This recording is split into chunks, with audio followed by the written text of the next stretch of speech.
கன்றுக்குட்டி சும்மா சும்மா தலையை ஆட்டி சொல்வது என்ன கன்றுக்குட்டி உன்னை போல வேகமாக ஓட வேண்டும் கன்றுக்குட்டி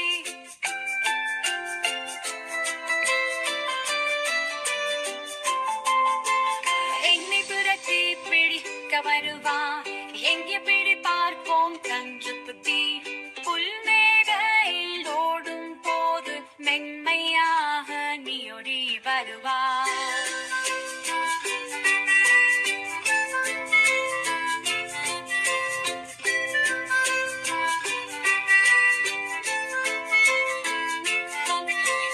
அம்மா என்னும் கன்றுக்குட்டி ஆசையான கன்றுக்குட்டி சும்மா சும்மா தலையை ஆட்டி சொல்வது என்ன கன்றுக்குட்டி என்னை